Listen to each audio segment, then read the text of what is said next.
Why do some people have diarrhea right after eating? Immediately.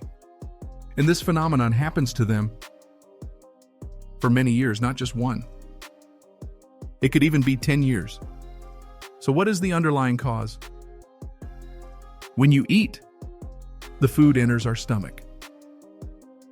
And you always know that in the stomach, there is always a certain amount of acid waiting inside. So this food will be mixed thoroughly with this acid through the stomach contracting and churning it. So after the food has been mixed with this acid, it will then move into this part called the duodenum. And the duodenum is the very first part of our small intestine. So when it's in the duodenum like this, it will send a signal to the gallbladder. Up here!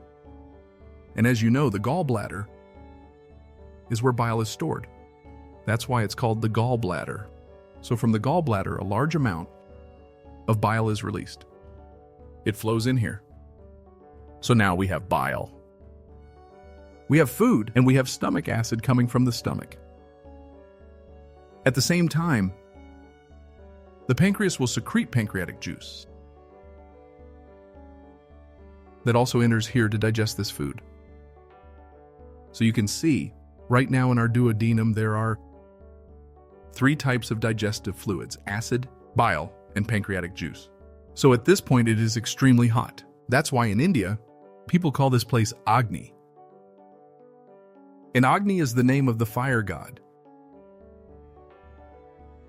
From here, the food along with these 3 fluids will continue to move, to be digested in the small intestine, and then turned into stool in the large intestine and expelled.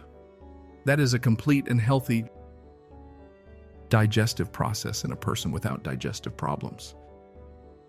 But there are people who eat and then have diarrhea. You know that this stomach acid is erosive in nature because it is acid. So if it stays in one place for too long, it will erode that area. But our stomach is the place that produces stomach acid, as well as stores this acid.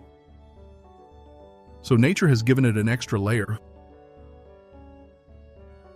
of protection on its surface. You can simply call it the mucous membrane layer. And this layer is mainly made up of water and mineral salts. Other parts of our body, including the small intestine, large intestine, esophagus, and so on, are not specially structured like the stomach because they are not places that store acid. So they are easily eroded by stomach acid, which can then lead to intestinal inflammation. That's why nature created bile to be secreted right here. When food is mixed and stomach acid enters this place, bile, which is alkaline, comes in. Alkalinity and acidity are opposites. So when food together with acid arrives here, the bile is immediately secreted to neutralize the acid so that it no longer erodes or perforates our intestines. In people with diarrhea, their bile is not released when their bile is not secreted or is secreted too little. Then the food, along with the acid, goes into the small intestine, and it can make the intestine acidic, causing burning and irritation. This can lead to inflammation in the intestines. So the body recognizes this problem, and in response, it sends in water to wash away all the acid. But when it washes it away, it also unintentionally flushes out the food, which is why you experience diarrhea. So the deeper issue is that the person lacks bile. As you know, our liver is the place that produces bile. At first, this bile is in liquid form. But for various reasons, it solidifies into stones, which are called liver stones. Western research calls them intrahepatic stones. When stones form inside the liver like this, bile cannot flow out. It becomes stagnant in the liver and therefore causes a shortage of bile. And the new bile being produced, if it cannot flow out, will again harden into new stones. Moreover, our liver is also the place that produces fat, also known as cholesterol. This cholesterol is blocked by the stones from leaving the liver. And as a result, gradually, our liver becomes enlarged in what is called fatty liver disease. So people with liver problem definitely secrete very little bile. And when bile is too little, it's not enough to neutralize the stomach acid. As a result, diarrhea occurs.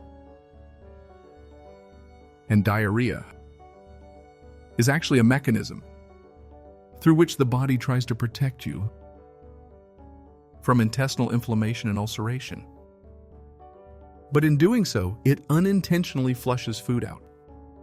And the consequence is nutrient deficiency. To resolve the issue of bile stones in the liver, you can refer to this book. It guides you on how to cleanse liver stones, both from the liver and the gallbladder. In my experience, if you have issues with